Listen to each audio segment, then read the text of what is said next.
Сөйтіп сондай Әлеуметтік каналда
Sulu yüzünde körgenmen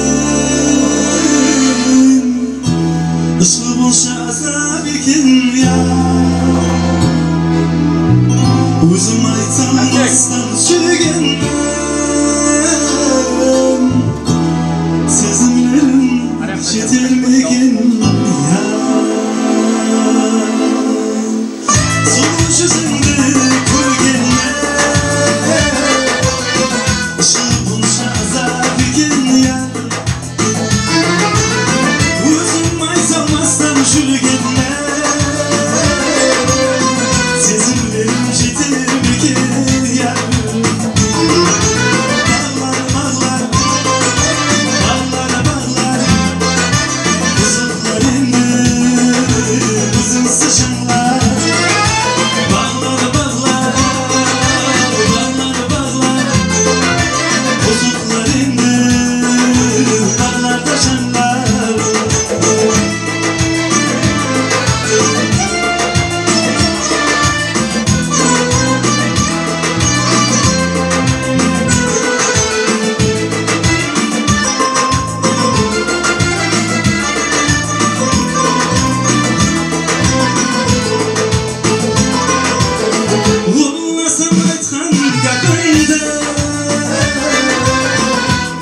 Şehir boylara Bizsiz ki yazılmasa Bizni koyarsanlar Şanım açık yatırsan boylara Yerden hoşla salmasa Acele kaçarlar Benim şiket vaktimi Seni kız vaktimi Şiket vaktimi Seni kız vaktimi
Сөйтіп сондай YouTube kanalında. Assalomu alaykum aziz Alyon Media YouTube kanalımızın qalaverdi. alyonmedia.com saytimizning aziz turaqli ixlosmandlari ham tomoshabinlari. Bugun Qoraqalpog'iston Respublikasidan xizmat ko'rsatgan artist, o'zining buyuk lafizi bilan ko'pgina yuraklarni jovlagan aziz inson, aziz qo'shiqchi Salomat Qallibekovning shangrag'ida mehmondamiz. Assalomu alaykum. Va alaykum salom. Assalomu alaykum hurmatli alyonmedia.com saytining aziz ixlosmandlari. Salomat ağa, keling bastan kelishib olamiz. Bugun hozir siz bilan bo'lgan suhbatning hech yerini qiymay so'tursuna bizning YouTube kanalimizga joylaymiz. Rasiz qo'ya. Keling birinchi so'rov desek de bo'ladi. Haqiqatlik sizning nazaringizda qanday tushunishi? Haqiqatlik bu ne zot? Siz haqiqatlikqa qalay qaraysiz? Rastgo'ylik. Endi rastgo'ylikka yaxshi qarayman negiz. Rastgo'ylikni yaxshi ko'raman, rost so'ylaganni yaxshi ko'raman. Haqiqatni yaxshi ko'raman. Biroq haqiqat birga ko'pincha bo'lmay qolaveradi. Ham ashsha. Daha endi sizni yaxshi bilaman, betga aytib odatingiz bor. Misol uchun bir zot onamay tursa, sonra betga tars etib aytib beradigan yerlaringiz bor endi. Bir jasratni yer yo'q-ku endi uning. Endi bir ne qilasam bo'ladi? Haqiqatlik bir yerlarda bo'lmay qoladi deb aytibsiz qo'y endi misol uchun. Mening aytayın deb atqanim, bugungi ko'rsatuvda haqiqatlik bo'ladi qo'y. Men sizga bergan so'rovlarga men qanaqarli javob olamanmi? Qo'ldan kelgancha harakat qilaman. Yaxshi, unda жаңа aytganda eshitishni qiymaymiz, so'tirsina kanalimizga salamiz. Keling Salomat ağa, onda haqiqatlik bilan birinchi so'rovga o'tsak. Mayli. Nega intervyu, ya'ni sol suhbat deydi, o intervyuda nega az berasiz? Ham misol uchun sizning oldin intervyularingizni ko'rdim. Hammasi baribir bir qanday deb bilmaysiz, sizning tek qana o'rgatishingizga qiziqqan hammasi.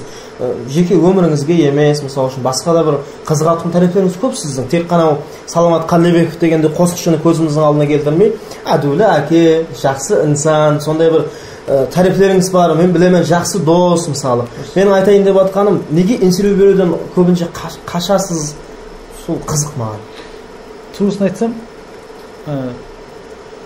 intervyu berishga qiziqmayman. Bir jog'i, ikkinchi tarafi oncha so'zga yo'qman.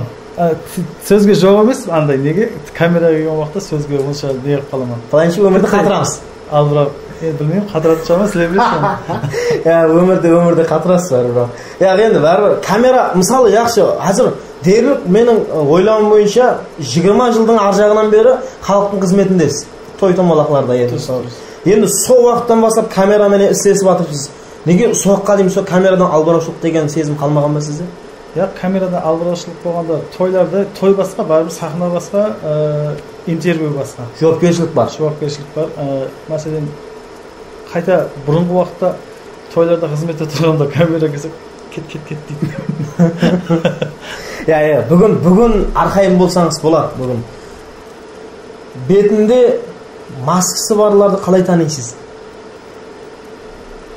Бетінде маскасы барларды дегенде біздердің жаңағыдай қандай тілмен айтқанда екі жүзлі аферист дегенде айтып жалпақтылы екі жүзлік қой енді. Екі жүзлемешілерді турсы өзім танимын, бірақ бір көргеннен емес, енді андай қандай деп айтсам, алжасық болады екен, бір екі жүзлемеші балаға ұқсайды екен деген балалардың өзі ондай балалар емес болып шығып, мощный балалар, жақсы балалар болып шығып жатқан інілеріміз бар, достарымыз бар. Алдым, бірақ бәрібір оған нисбатан бір сондай негатив пікірде болған сіз, жалатай ау дегенде. Жалатайға ұқсатты ма дегенде өзің халықта сондай бір зор түсінік бар да, жалатай ғой деп қояды да. Мен негізінде сол пікірге қосылмаймын, себебі инсанды бір көргеннен өйтіп анализ қойып тастау оған сол затты мен өзім қате екен кейінгі уақыт түсіндім да. Бірақ басқа уақытлар, қазіргі уақытта да сол жаңағыдай егжілемесі ау деген, егжілемесіге ұқсайды ау деген адамның жақсы адам болып шыққаннан кейін пікіріңіз өзгерді. Пікірім өзгерді дұрыс. Саламат аға, енді жаңа айттық қой, ашықтан ашық сәубет бұл, сөйлесу. Сізде маска бар ма? Әр тәріптеме ойлап көрің. Тек бір жағынан ойламаң. Енді жаңа жылда тағатын маска барам дейді. Жаңа жылда, келің, жаңа жылда қандай хайванның маскасын таққансыз? Өзім жолбарыс болған еді, жолбарыс таққанмын. Басқа маскаңыз жоқ, ондай маскаңыз жоқ. Құлақ қайып тұрадым де. Мен ойып сұрағанның себебі бәрібір бір жерлерден жақпайтын жер болса да деп қоятын жерлер болады. Соны мен сізге ол анандай ауыр мәністе ондай масканы айтқан жоқпын. Мен сізді білемін. Себебі түсіндім ғой, әзілдесіп жатырмын. Қайда білейін, және ертең қате түсініп қалып. Мен айтайын деп отқанымдай жақпайтын адаммен отырып қаласың ғой, 3-4 адамның арасында. Сол уақытта деп қоятын жерлеріміз бар. Ондай затты қатырамын, бірақ ебілеймін. Себебі менде де бар да ондай, себебі енді мәжбүрсең сол жерде ол адамға қалай кет, ондай зат саған жаңағыдай кеуілін ашып келіп тұрады, кеуілін ыстыра алмайсың, итере алмайсың. Саламат аға, бір зат айтайын ба, сәубет ұнап жатыр маған. Ұнап жатыр? Себебі өмірімде әзір мен сізбенен неше жылдан бері таныс болған болсам, бірінші мәрте расын айтсам әжеп сөйлесіп отпасыз бе? Рас? Шын кеуілден. Алдын сөйлесу жақпайтын бет сонда? Без маскаға. Без маска болды. Так, социальный сетілерде, яғни Instagram дайрект бар, Telegram, WhatsApp, Facebook, Twitter бола ма. Сол социальный сетілерде сізге жазылған қарама-қарсы негативный пікірлерге, һәм сізге жазылған жақсы пікірлерге Саламат Қалдыбековтың көз қарасы қандай? Келін бірінші жаман пікірлерге, негативный айта алмайды, ұлыма болмайды. Ондай пікірлер болған, мәселен, YouTube-тағы, Instagram-да болсын, қандай екен ұмыттым, бірақ ондай жаңағыдай негативный пікірлер, сондай... Өзіңіз қабылдайсыз ба, қабылдамайсыз ба? Ұлыма қабылдамаймын. Өтіп кете бір күліп деп. Күлімем өтпеймін, ұлыма керек болса өшіп емдістемем, болмаса тұра бередім. Оңба әтібар бермеймін. Сізге мысалы дайректтен мен білемін да, сіздің қасыңызда жүрген уақытында көп адамдар жазады. Мысалы үшін ықыласменділеріңіз бола ма, басқа да жаңағыдай нервқа тиетін бір сондай бір өз қатылам бар жәмиетте. Бір тегіс емес қой, бәрібір андай бір не қылдайды. Болғанын көре алмайды, жоқ болса бере алмайды деген бір мақыл ядыма түседі да сондай уақытта. Бір нервіңа тиіп, бір сатылар жібереді, жазады, мысалы үшін не? Енді бар ғой дайректте жасыратын жер жоқ. Сондай уақытларда андай күйеулік аласпайды. Өткізіп жібере бересіз болған. Мәселен, жаман пікірлерге ұлыма, о адамға ітібарым қаратпайман, алдын айттым, ітібар қаратпайман, кейін жаңағыдай жаман затларды жіберген несі болса, жаңағыдай удалить өшіріп тастайман. Бірақ жаңағыдай жақсы затлар жазған адамға хәмеше ұлыма еш дайректті ітібарсыз қалдырмайсыз. Ітібарсыз қалдырмайман, келген адамдарға жауабын беремен, ассаламалейкум аға, ассаламалейкум ажаға, інім, қалайсың деген сондай көп нелер, көп тілеклер келеді. Телефонда туысы көп тілеклер, сондай затлар келгенде бәріне ітібар қаратып, уалейкум ассалам, ассаламалейкум, қалайсыз өзіңіз? Шүкір, рахмет, бәріне жауап беріп отырамын. Қандай қосқылар сұраса, телеграм нөміріңізді берсеңіз, мен сізге телеграм нөміріңізді тастап беруім мүмкін деген әміз ол. Жаңа сәлем, мен өмірінің әдебі сәлемінде дейді ғой әуелі. Жаңа айтып жатсыз ғой, мен жасы үлкен болама, кіші болама. Мен расы құрметті тамаша көрер, Саламат Қалдыбектің сол мінезін қатты құрметлеймін. Мен мысалы өзінен нешесі кішкентай болсам, хәмеше ассаламалейкум ажаға десем, уалейкум ассалам, ассаламалейкум деген жауапты обязательно қайтарады. Ол сол уақытта менің уалейкум ассалам деймін. Себебі сәлемге әлек алу бұл қатты жақсы. Солай емес пе? Рахмет, мархамат, кейінгі сұрауға өтейік. Саламат аға, үй хайуанларына сіздің кіріңіз маған расы әзір шарт емес. Мына жабайы хайуандар, орманда жүреді ғой, сондай бір тау тастың арасында бола ма, адам жасамайтын жерлерде жүретін бір үлкен анаконда деген жыланның түрі бар. Анаконда деген жыланның түрі бар, кобра бар. Вообще жыланлар туралы пікіріңіз қалай сіздің? Жылан суық зат бұл, жылан пікірім жылан туралы ойлап көрмегенмен, бірақ жыланды бір мәрте көргенмен сонда қатты қорққанмын. Сол жыланға одан кейін ітібарым бермеймін. Ітібар сол жылан бір мәрте өзім көзіммен көріп қорққанмын. Жылан иретіліп жүреді, жылан қайттаушы шығады. Білмеймін ол. Жылан мысалы ит өмірімде бір мәрте көргенмен жылан. Яғни бәрі телевидениеде бола ма, басқа телевизия киноларда бір кіс деп па қандай? Сондай дауыс шығарады. Сен жіберген. Қандай? Сен мен сіз айтыңыз. Қайттаушы шығарады? Кіс деп шығарады. Жылан, рахмет. Ол біраз мынандай бір не қылсын, переход қой, бір сұраудан бір сұрауға өтіп кету. Өзі сондай хайуанлар туысында бір бәрібір. Сол жылан мен қасқырдан қорқамын, болған. Қасқыр туралы айтқанда бір қызға айтып берер едім. Қасқыр жүбей көрдіңіз бе, көрмедіңіз бе? Қасқыр жүбей көрмедім. Өзім сәл бір неменен айтысыңқыраңқырап қалып, жолда алыс районнан кетіп машинадан түсіп қалғанмын. Түнде ғой? Түнде түн болып кетті. Түннен неден ондай қорқатын әдетім жоқ еді. Сол түнде кетқанымда сол біреумен айтысып қалдым, машинадан түсіп қалдым, жаяу қайттым. Кейін машинаға міндім, көп жер жаяу жүрдім. Сонда бір қасқырдың дауыстылары қасыма келіп, қасқырлар сондай уақиға өзімде болды да. Сол қасқырдан содан қорқамын. Сонда қасқыр жақындады ма? Қасыма жақындаған жоқ, бірақ дауыстылар жақындап алыстан улап келатыр, бірақ жақындап кетқанын білдім да. Сөйтіп не қылдыңыз? Қалай құтылып кеттіңіз? Яғни машина айналып келді ме? Айналып келген жоқ. Айналып келді, бірақ оған бәрібір мінген жоқпын. Кейін басқа бір машина келді, соған мініп кеттім. Папути. Түнде. Яқшы. Ұнамсыз жағдайлар көбейіп кетсе, қалай шығып кетесіз? Қазір келемін деп кетемін. Жақпайтын ауыр атмосфера болса ма? Сүйерде бола ма, сыртта бола ма, ямаса жұмысым бар еді. Жақпайтын атмосфера көп затты онша көңіліме ала бермейтін болған, ілаж болса араласып отыра беремін. Бірақ дым сондай дәрежеде не болып баратса, үндемей шығып кетіп қалу әдет бар. Сондай әдетім бар. Жалғыз қалу, мысалы үшін бір өзім қалғым келді деген түсінік болады ғой, біреулерде мысалы жалғыз қалғым келді, сонда бір жақларға кетіп қалады. Сіздің идеологияңызда жалғыз қалу қандай? Саламат Қалдыбек өмірден болсын, я басқа тәшвиштен бола ма, сондай бір сығылған уақытында қалай жалғыз қалады? Жалғыз қалу, ол затты ойлап көрмедім, жалғыз қалуды. Жалғыздық бәрібір жаман зат қой. Жалғыз қалдырмасын ешкім. Ешкім жалғыз қалдырмасын. Тыныштану yaxshi. Келің бір тыныштануды өзгертеміз. Қандай неде тыныштанасыз? Ілаж болса телефонды өшіріп ұйықтаймын. Ұйқы. Миям демалады. Рахмет. Qaraqalpaqiston Respublikasына қызмет көрсеткен артист деген атақ sizga ne berdi? Ham siz oған qanday қызмет qilib atırsınız? Qaraqalpaqiston қызмет көрсеткен артист атағын Sonra нешінші жыл алдыңыз? 2011 жыл. Жұртбашымыз тарапынан ел ақсақалларының тарапынан берілетін зат бұл сенімді ақлауға тырысып сол әр концертлерде жаңа қосықлар шығару ген мотивация берді сізге. Қызмет ету керек.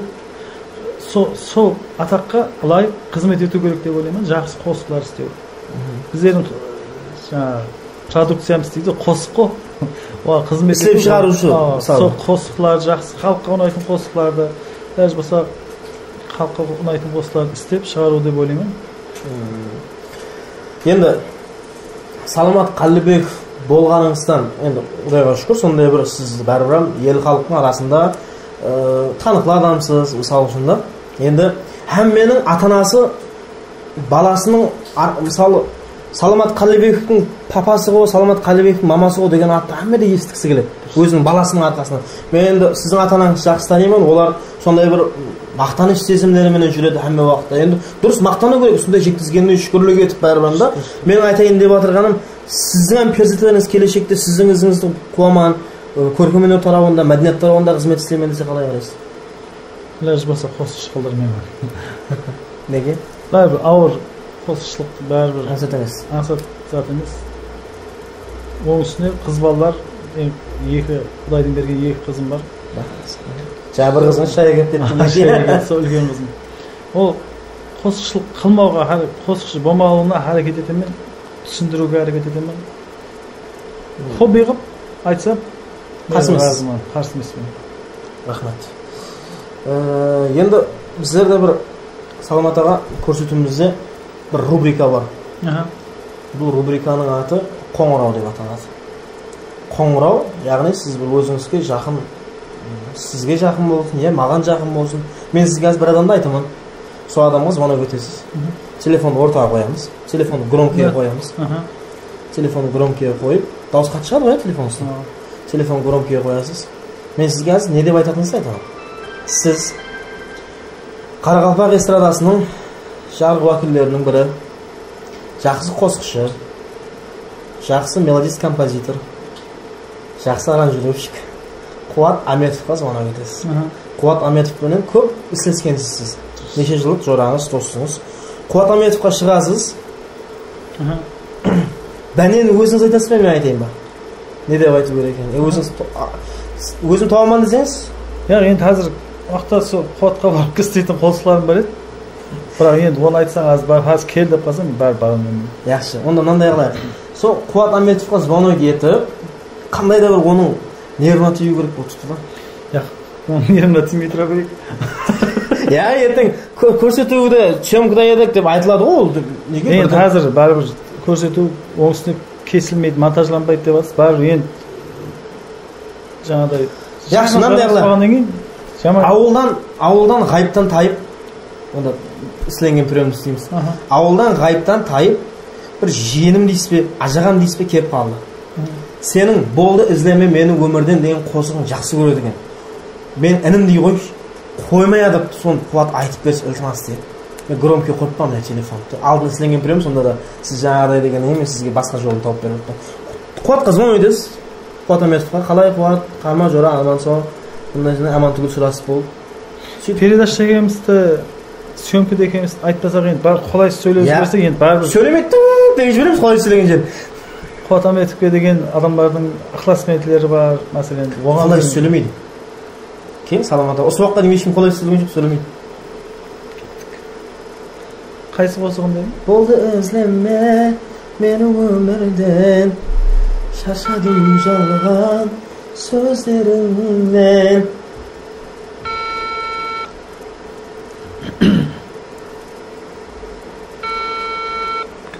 Бұндай уақыт ұйқылайтын уақыт еді да Қуаттың.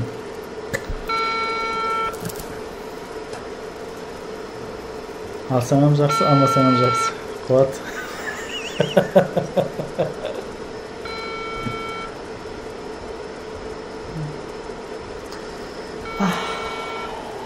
Davamlı guduk. Пожалуйста. Denemişsiniz. Qaylardasan, жүрсең қайдасың? Эми Айтшым uyg'lab atgan bo'lishi mumkin. Bunda yo'qda ras uyg'laytni bilaman o.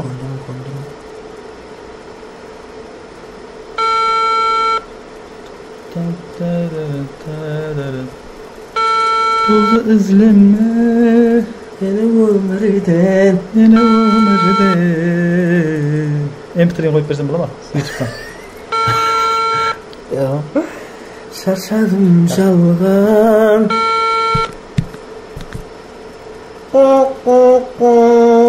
Деген мәртебе болмады енді. Кейінгі сұрауға пожалуйста. Сәтсіздікке ұшырады рубрика.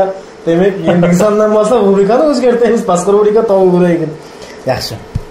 Шай қойып отыршы. Çay koyup otur hadi. Саламата, сіздің өміріңізде жеңіс көп пе? Ямасы жеңіс.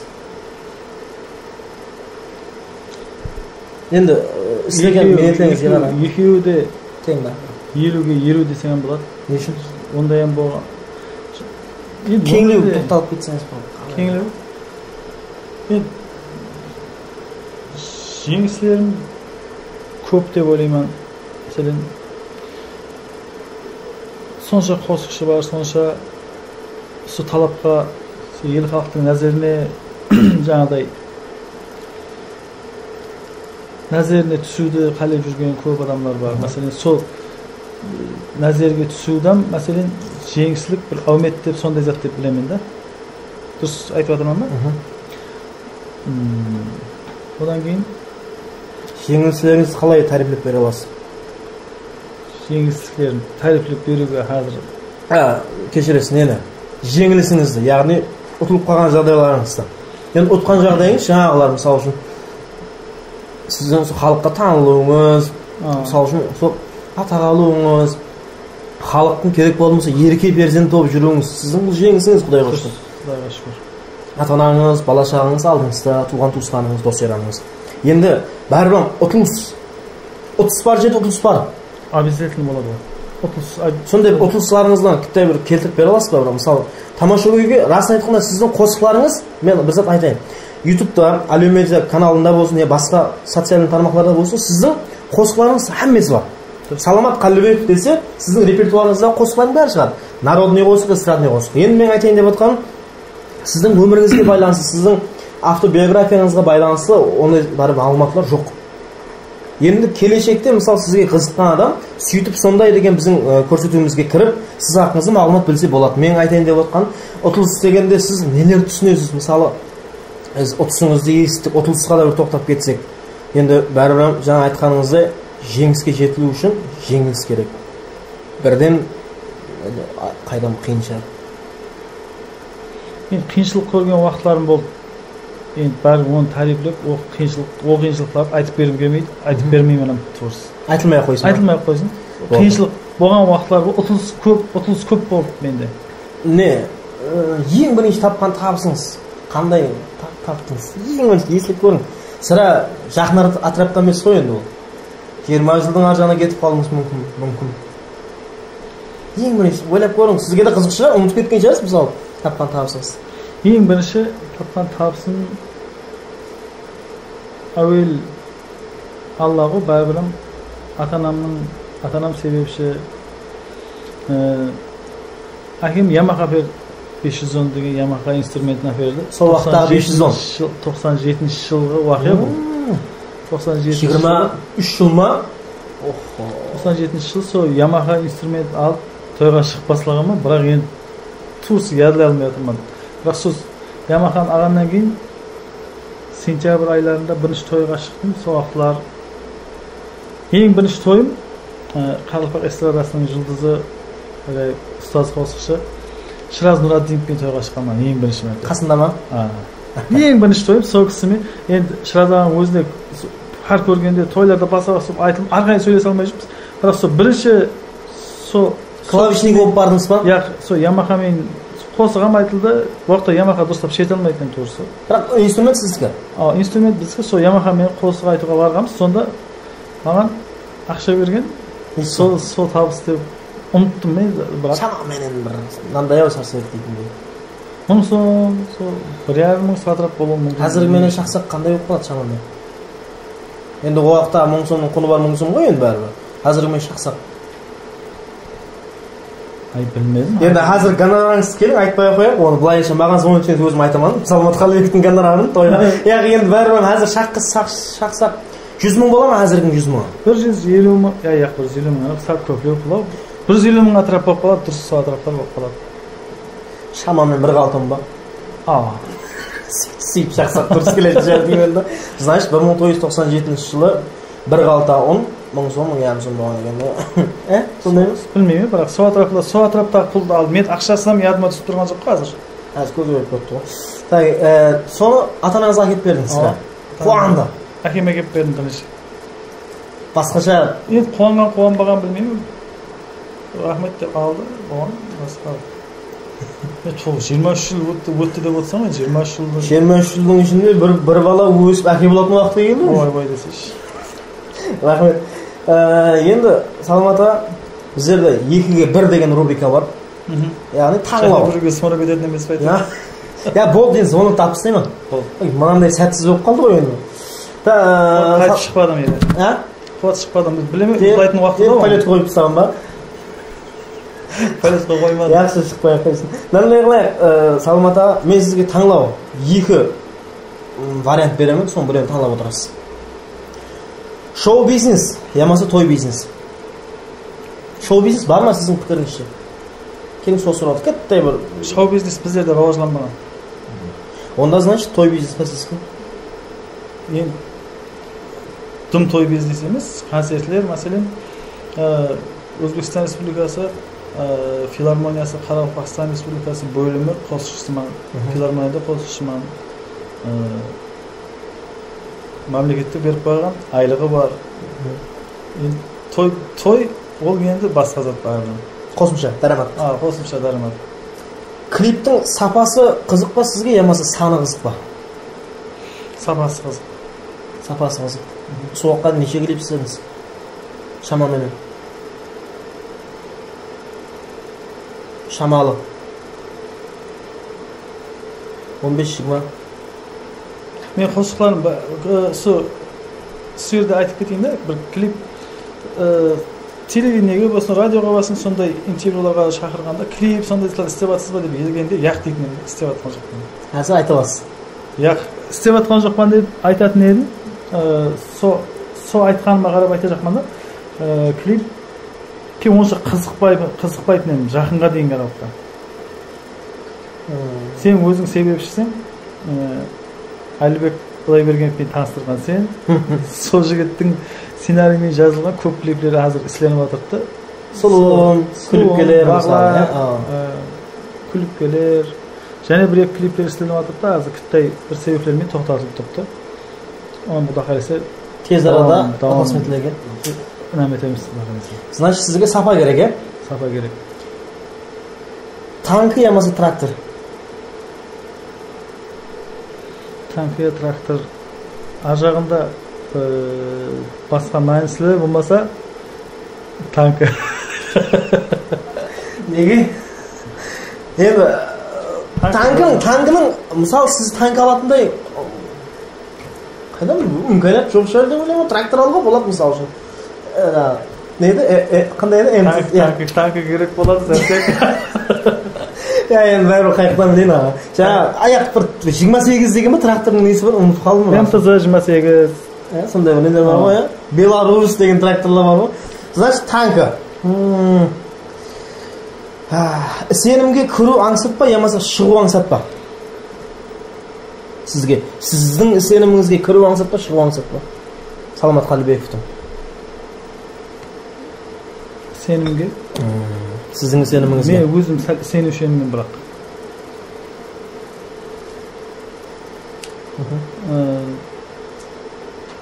Мәселен, сенушенімін, сеніме кіру мақсат, шығу мақсат. Demek kirdim degenler шығып алып кетуіңіз мүмкін. Hareket yamasa talant. Talant. Екеуі барабар. Талант пенен hareket талантың болғанмен жата берсең Екеуі бір ноқаты тұтасу керек сіздің ойыңызша. Дұрыс, бір екеуі тең барабар, бір барабар жүру керек. Hareket керек, талант сыра керек. Себебі талантсыз hareket бір тиын, бірақ талантың болып hareket істемесең одан бір тиын деген. Мен мега талант, мында үйде жата берсең келіспейді ғой. Таланты бар қосықшы болғанмен соған жараса не дейді? Еңбек етпесең ба, не дейді? Қызмет минет етпесең бар пайдасы жоқ та оның. Көп таланты бар қосықшылар бар мысалы. Еш қимылдамайтын. Дұрыс, бар. Не деген дауыстар бар мысалы үшін. Көрсең деген расыл. Керек болатын болса, көп қана қазір додада жүрген қосықшылар менен сол алда кетіп бара жатқан, сол саптың алдында кетіп бара жатқан қосықшылар менен жарысылатын қосықшылар бар. Бірақ өзінің әрекет болмағаннан кейін енді айтады әрекетте берекет. Рахмет. Телевизор ямаса телефон. Телевизор ямаса телефон. Телевизорға қызықпаймын. Телефон көбінше мен өзім телефонда көп пайдаланамын. Саламат Қалибеков телевизорда реклама болуды қалай ма, немесе телефонда реклама болуды қалай ма? Интернетте. Енді телевизорда реклама абзал ма, ямаса телевизор жақсы бар бұны. Неге? Телевизорда мәселен hamma жерде телевизор көрсетеді мәселен. Бір жерлерде телефонның антенны сет шықпайтын, интернет көтермейтін жерлер болады ма? Телевизорда болған жақсы деп ойлаймын. Майлы. Енді ең кульминациясына жетіп келдік сұраулардың. Ол ең кейіні ма? Яқ. Мен үшін ең бір қызығы дейін ба, мен үшін емес, ықыласменділеріңіз үшін, тамаша өйлеріңіз үшін. Саламат Қалибеков неге концерт мәселесінде бас қатырмайды? Яқы концерт беруге тосқауылдар бар ма? Тосқауылдар жоқ. Концерт беруге неге бас қатырмайды онда?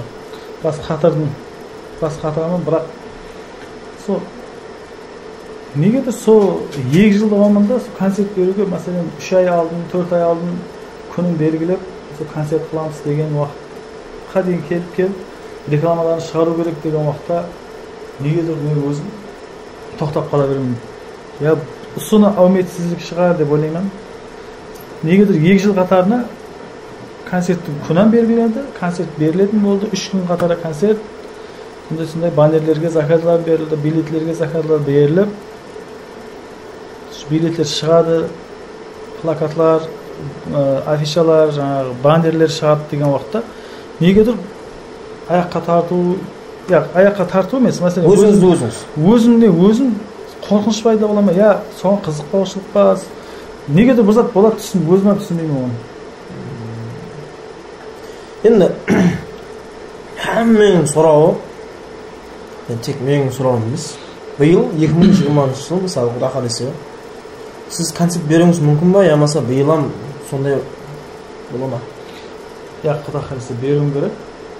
Бермесем мен өзім бағана сіз өзің айтқаныңдай дайректті көресең, фейсбуктар, смс-леріңді көресең, мәселен көп смс-лерден көрсеттім саған, мәселен сондай смс-лер саламат концерт қашан деген.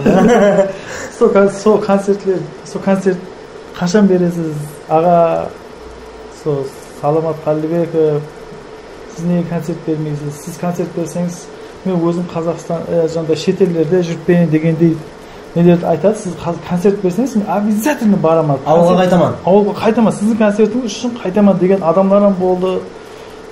Сол адамдардан ұялғандарым істеуім керек.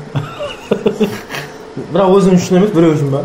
Енді бәрібір сол ықыласметтің, мәселен, біреу сен неңе бақалап тұрса сен ниетіңді, мәселен залға шыққанда да, қосық айтып шыққанда да, сахнаға, сол сахнада жаңағы зритель, мәселен тамаша көйлер сен алқыслап отса, шабатлап отса, қиғуыңды бер, сол үшін содан өтетін бақыт шығып деп ойлаймын. Себебі әрбір көркем өнердің, мәдениеттің адамы сахнаға шыққаннан кейін сол ана тамаша көйдің саламат ёш ха фу деп бір қос таусылған уақытта шапатлайды ғой мысалы үшін. Сахнаның артындағы бар тердің деген бақырсылардың бәрі ұмытып кетеді да, ұмытып кетеді. болды да, анау демалыс анау. Болды, сол демалыс дұрыс. Сахнаның ләззаты десек сол, сахнаның ләззаты да сол дұрыс. Саламат аға, және бір не қылды, сізге бір бонус деймін ба, сондай бір не бар. Маған қалеген бір сұрағыңыз беріңіз болады. Басылаушыға бір сұрау деген да. Қалеген сұрағыңыз беріңіз ақыңыз бар. Ойланып көрің, бірден емес. Екіден, бірден емес. Яғни қалеген бір сұрау беріңіз болады басылаушыға. Қандай сұрау берсем екен? Өзіңіздің. Дұрыс енді, сәрсекті көріп қалсам, мына сұрақ беремене деп жүрмейсіз ғой енді бәрі. Сонда да енді көрсетудің olan бір өзіне жараса. Көркі болсын десің, деп атсам ба? Бір көрікілі болып жүрайық тараптанда. Саған сұраулар беріп, сенде жауаптарды алып, саған бері жақ сұрауымның келе жақ жауабынан біліп тұрамын да себебі. Не деп айтатын? Сәрсек не деп атсың? Ау, ғажаны. Бәрібір енді сонша кетті ғой енді, айтылды, туырдан туыры бір сұрау.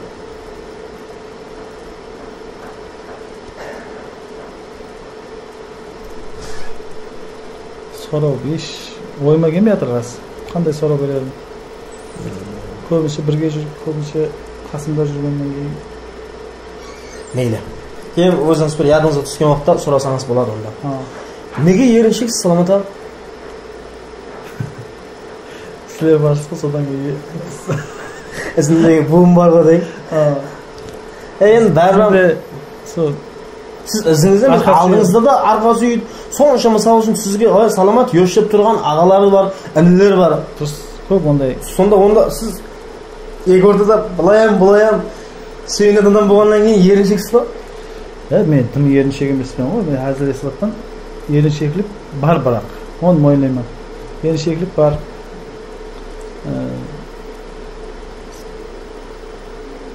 Бірақ бір заттың басыланса, кейіннен қамай істеп тастаймын, бірақ сол затты басылауым қиынлау болады да. Еріншекілік бар, оны мойындаймын. Соған басылап жіберетін түрткі керек сізге? Түрткі керек. Сен өзің, мәселен, көп затқа, Әлібек бар, мәселен, көп затқа себепші.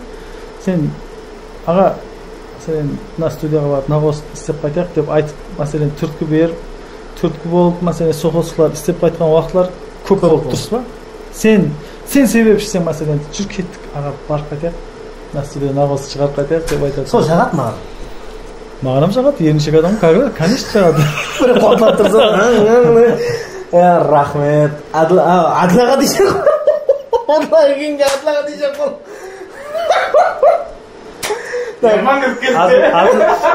Яғын сен тоқтап тұрым керек еді. Адылмен кеп бір қосық айтып жіберсек не болады оны? Қосық кейінен қосамыз ғой, арнайы. Қарсы датау кіріп кетіп пен да нағын ішінен әрлаға дейшек қонан Саламатаға тектік орыннан. Ұсыларам кете берсі? Кетіп сондай кадрға кетеді ғой. Бар ма? Запись бар ма? Саламатаға запись тұрды ғой? Запись бағанаған бері бар дей? Қашаннан бері запись бар? Запись өшіп қылмасы оған. Саламатаға келешектегі режелер хақында кіттай сәл тоқтатсақ. Енді дұрыс ол сұрауды әмме көрсетуде, әмме басылаушылар береді, енді жасыратын жер жоқ. Мен сол қатар берейін. Қандай келешектегі режелер? Дұрыс, режелерді көп айта бермеу керек. Себебі тыныштылық бар жерде, алысты көруге болады, тыныштылық бар жерде. Бірақ енді сәл болса да кіттай ықласпен тілерім үшін қуантатындай бір жаңалығыңыз болса айтып кетсеңіз. Енді келешектегі ниетлерім бар. Жақында интернетте бір кітап оқып қалдым. Бір нәрсе өмірің бойы давам етуін қаласаң, ешкімге айтпа деп қойыпты да. Онда бірақ белгілі көреміз ғой қаласа. Қаласа амалық болса, бірақ қолдан келгенше әрекет етіп, осы жыл концерт ойымда бар. Сіздермен біргелікте. Құда қаласа, әлбетте қасыңызда боламыз. Саламат аға, міне бізге ажыратылған уақыт. Дұрыс енді, уақыт көп қой негізінде, бірақ дегенмен мына қиын қыстау заманда сол бір Саламат аға деп шыққан уақытымыз сау өнім деп болды деп разылық берген үшін рахмет біріншіден. Сондай үйіңізде сондай бір декорацияны шөпірместіріп біздерге бір жақсы болсын деп бұнан әрекет еткен үшін рахмет сізге. Келің тамаша көйлерге біздің Ален Медиа YouTube каналымызға біздің сөйтіп сондай атамасында көрсетуімізге өзіңіздің тілектеріңіз болса, ұсыныс пікірлер болатын болса, біз сізді тыңдаймыз. Жаңағыдай звонокты алып тастау керек, ұсынысым. Yani негізі ол екі көрсетуді тартты негізі ол. Тартқан мен енді амай қалды қуат. Амай білмей қалдым ғой. Басқа адам болғанда бала бек. Хәзілмен ғой. Бұл көрсетуге басты сен айтқан уақытта, басты айтқан уақытында қуандым. YouTube'da, Instagram'da неде көргенде қандай Bayram Perdebayev туралы достарымыз ғой, Бахадыр Разымбетов достарымыз. Бахадыр Разымбетовтың трейлер дейін не деп жатыр сіздердің тіліңізде? 1 минутлық. 1 минутлық несінде әр затты айтып жатқан уақытта көріп отырсың. Саламат Қалиев қосық айта ала ма? Живой айта ала ма деген заттарымыз көп. О дедім, оны не деп отыр? Қызығушылық оятты. Қызығушылық оятты. Яғни өзім қызықтым. Жаңағыдай Instagram'da, социальный тармақларда көп ықыласмендердің концертлер, hamma kontsert berib atibdi. Саламат аға, Саламат інім. Прямой эфирда. Хотя бы интернетте концерт берің деген сондай нелерім, SMS-лерім келді. Тағы келесе қолдан келсе әрекет етеміз деп сондай жүрген уақытым еді. Деп атмасық істеп жүрген уақыт еді. Атмасық істеп жүрген уақыт еді. Әлібек себепші, Құдай берген. Әлібек себепші, Әлібек концерт берейік, аға, интернетте, хотя бы интернеттен концерт беріп бергенбіз де. Зор болар еді деп айтып жүрген уақыт еді. Оның үстіне жаңағы сілердің сол передача тайлап атқаныңызды көріп, қызым сол мотивация қосыла берді. Енді Әлібек Құдай бергенден кім деп отқан құрметті тамаша көйлек күніме айтылып атыпты. Әлібек деген бала мына ашкидің иесі. Көз жоқ болған бәлем айтып, өз жоқпын, көз жоқ демең, ашкиін әкеп қойыпсың не? Мерге ашки әкеп қойған жоқсың, мерде қойып кеткен соң. Yani көз анадан да жатыпты. Жаңа яныма түсіп кетті, оны не қып тұр мен. Өз жоқпын, көз жоқ демең, Әлібектің ашкиі барып тұра берсін енді, зияны жоқ. Шамаластық қой. Саламат аға, міне жаңа айтқанымызды болады ғой. Жаңа айтқанымызда жұмақлау арапасындамыз. Саламат аға, бағана жылан туралы сәубетлесік, ядыңызда ма? Мына жерде аз черный медный кадр болады дейді. Жылан туралы сәубетлескенімізде мен ертең азбұшықта жыланды өзгертемін. Неде өзгертесің? Сен бұл көрсету, сөйтіп сондай деген көрсету не болмайды дедің? Монтаж болмайды дедің? Монтаж болмайды, дұрыс, кесілмейді. Қалай монтаж болмайды? Монтажымызда келіспейді ғой. Сөйтіп, сондай деген музыкаларды қою үшін не қылу керек? Монтажлау керек. Енді кесілмейді, анық гарантия кесілмейді. Бірақ бағана жыланның аты өзгереді. Қарақалпақстан Республикасына қызмет көрсеткен артист қандай халық сыйлығының лауреаты Сәрназ Андақұлова қандай қосықшы деген сұрақ беріледі. Бәрібір ізімді айтып атпанда сол бағана айтсам айтпай қалатын екенсіз. Енді ол әлбетте Сәрназ Ашпа бұл не қыл едік шоу-бизнес қой бәрібір. Сәрназ ол досымыз қой, ол түсінеді. Енді бағана бірақ айтсам сен ой түсіретінін білмей қалдым бірақ. Сол білдім ғой мен. Сен хамме жауабыңа арқайын саспай жауап бердім деп отырсам мен түскен екенмін бәрібір. Түскен бастың шешері дейді. Саламат аға, рахмет, сәубет үшін рахмет. Расы мен сізбенен сәубетлесіп өзіме керекті азығымды ала алдым. Жақсы күніңізде сіздің сол бір қолғанатыңыз болып жүрген інілеріңіздің қатарындамыз. Інілеріңіз көп болсын. Хәмеше жоқлап келетұғын, сіздің барыңыз базар ететұғын, хәмеше жақыларыңыз көп болсын. Саламат аға, шағаназы кезек тойға жақсы күнге келейік. Әзиз достар, құрметлі меймандар. Ален Медиа сайтына да рахмет. Сондай көрсетулерді таярлағанына сізге де рахмет. Ален Медиа өз сайты көп уақытлардан бері бар, осы уақытқа дейін жақсы жұмыс істеп келатыпты, жақсы халықтың сұраған затларын сол Саламат аға сол бастағы уақытлар Саламат аға сіздің қандай болсаңызды қаяқтан таусақ болады дегенде мен бірінші болып Ален Медианы айтатынмын. Сайтта бар. Ален Медиаға кіріп, Ален Медиада табылады біздің қосықтарды. Дұрыс. Ален Медиа қызметкерлері, жәмәтіне, Достық медиа бар ініміз, барлығына рахметлерім шексіз. Сондай қуаныштымын үйге сондай көрсетулерді таярлап беріп жатқанына Bärine minnetdarman, rahmetimni aytaman. Aylon media saytına dövötüşlük tabıslar hech qachon charchamasin, hech qachon ortda qolmasin, alda juraversin. Rahmet, hurmatli do'stlar, mana ardimizdaги shunday bir dekoratsiyalar bizlarga ishladi, jarqindan jardam bergan. Albatta bizning qadrdonimiz, Salomat og'aning qadrdoni Abad sizga rahmat bildiramiz. Hamda Pola Dekor sizning shaxsiy kunlaringizda hamisha xizmatda bo'lishi mumkin. Buning nomerlari ham Instagram profilimizda yozilgan.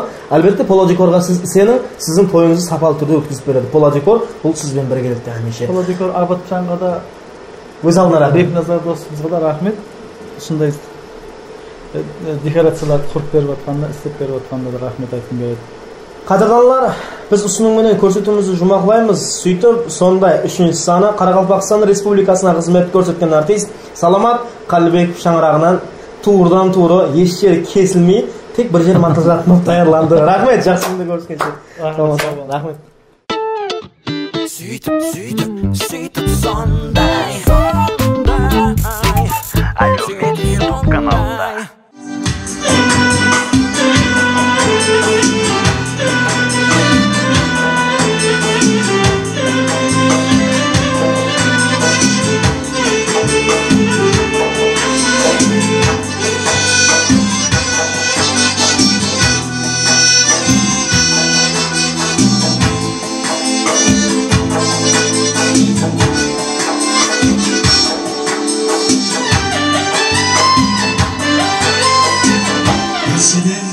Özümde sude tayar aşık olan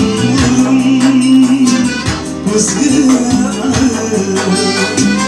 yüzümde alsa aşkımda acayip oynak didamda umutlar güzel jutarı yükilmez bir nezik sazı benim didamda umutlar güzel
Oy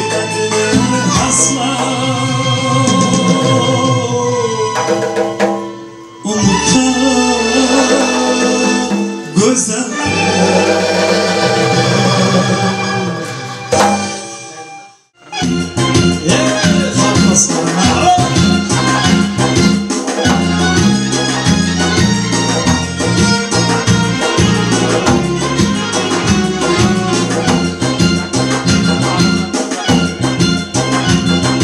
Sizni bizni koymaz bu başında Seyran etsinmez bilen söyle ya söyledim Şükürümde boyuna yetmiş kemal olsa taza gülge sevdim Anam olsam taza gülge sevdim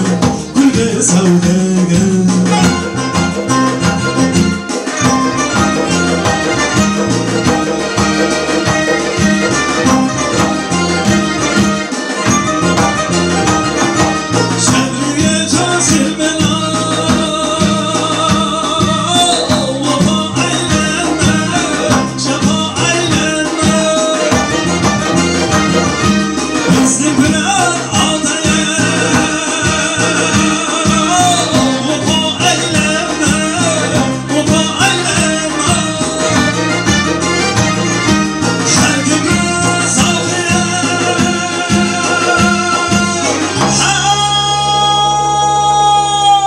Sabah eylemeye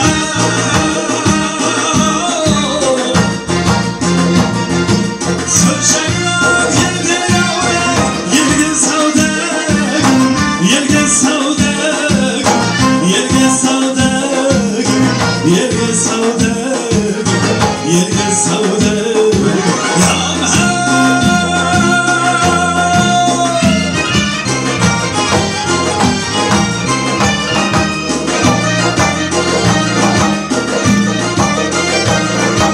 Kurban olsa taşlar Vura gözüne Gene gözüne Tel boyuna kalma Tini gözüne Gene gözüne Sana olsun şiirler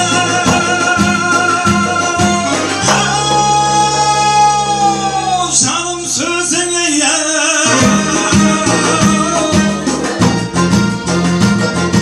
Kendimden yegi yavrum Baldan savdek Baldan savdek Baldan savdek Baldan savdek Baldan savdek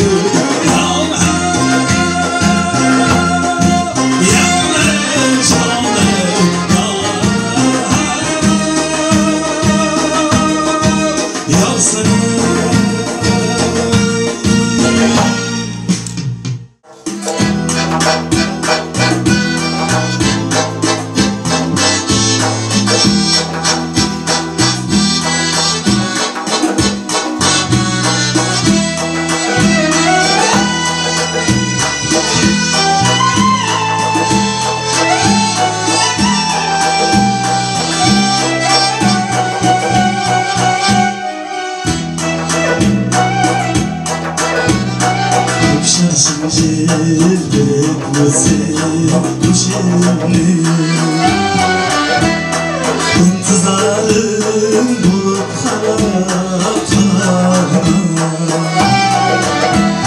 Gökgüründü geçsin kalsın jengine Havarımdı sorak Gökgüründü geçsin kalsın jengine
Şaplar suğa belin basıp şatkan Kıvanışlar marjanları takkan Her damları dizi bir atkan Aratırman me sakıngan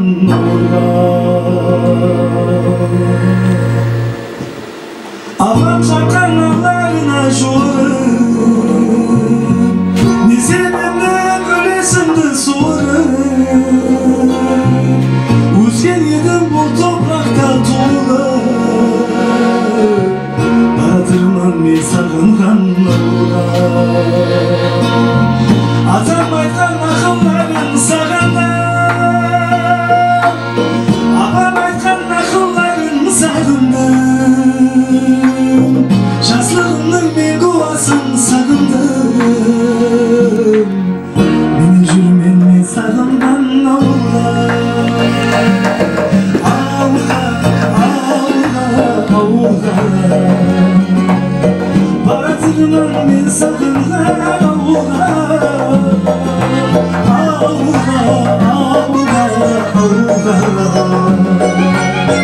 Кетірман мен сағынған ауылға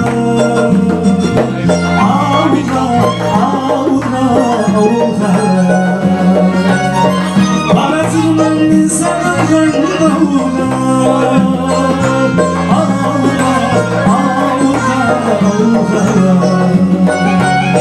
Getirman men sağıngan auga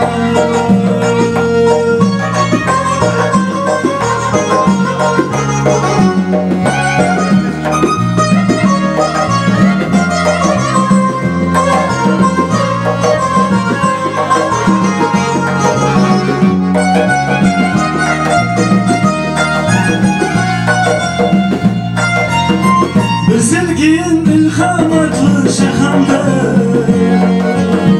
Kazanızlar kütür benim bakandı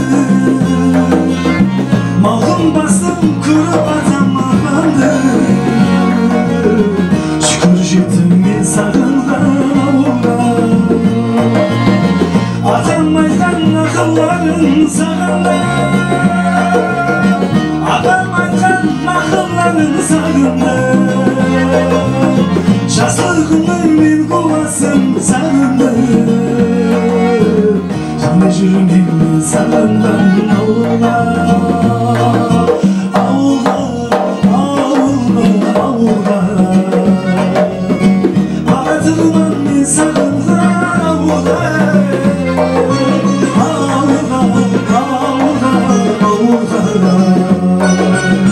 Жаны жүрмен мен сағынған ауылға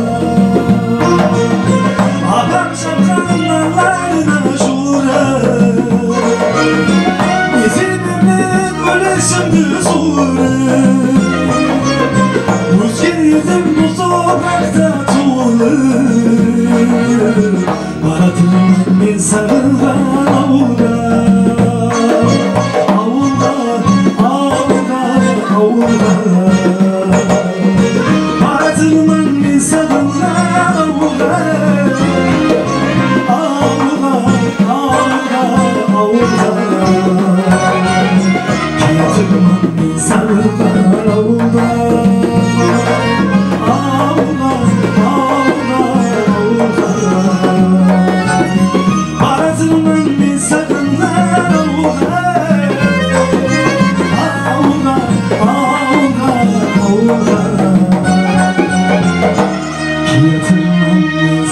açılgan avullar.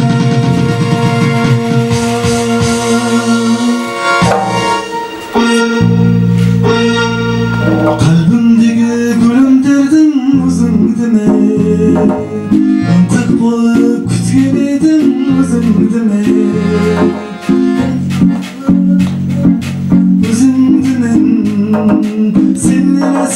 Senin iste, jırasta. Kalbimdeki gülüm derdim özüngdime, ıntık bolup bozar edim sözüngdime. Antık bolup kütken edim özüngdime. Senin iste, jırasta.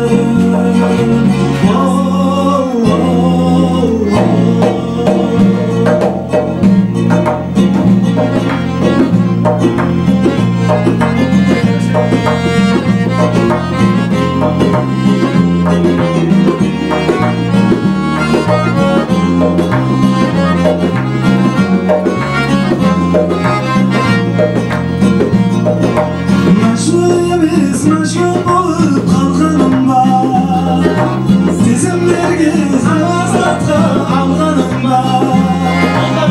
Haberdim seni şarganım var. Senin asti, jıraqlasta. Maşgul bolup kalkanım var, tizimlerde amalatqa alganım var.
Kızlar gelin şirgin şiraysan gelir.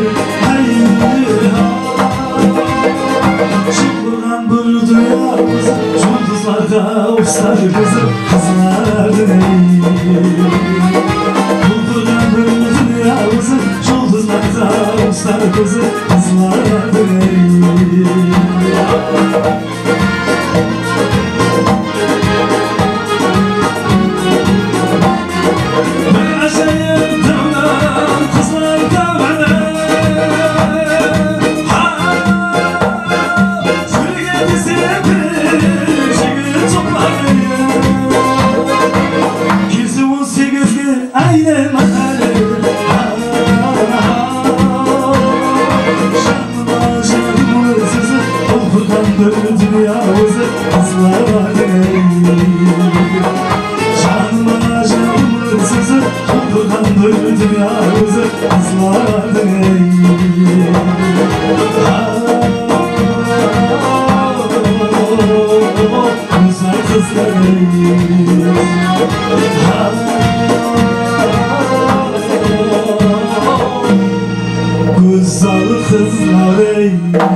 Kız başıda tengeler, saçıladı şavurlar.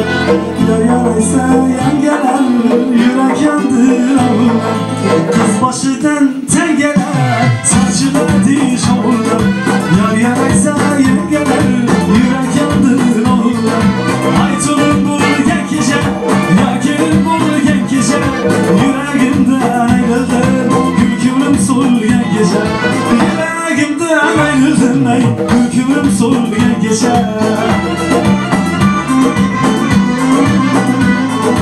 Armalarga, dertlerge, indi buldu kirayim. Yar yardagi zevklerge, çilemadı yüreğim. Armalarga, dertlerge, indi buldu kirayim. Yar yardagi zevklerge, çilemadı yüreğim. Ay tulum bulgen kişe, yar gelin bulgen kişe. Yüreğimden ayrıldı, gülkümüm solgen gece. Yüreğimden ayrıldım ey, gülkümüm solgen gece.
Kusuklar indi bizim sıcaklar.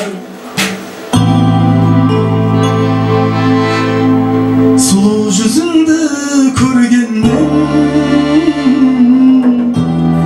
Işılca azap eken yar. Özüm aytalmasdan жүргенler. Sezimlerim yetermeken yar.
Meşalatın bağrım yetkin Şaşma olanı bölgemizin Kemerlerde yazılıp taş etkin Sözü şiirin kara kapaklarım Kemerlerde yazılıp taş etkin Sözü şiirin kara kapaklarım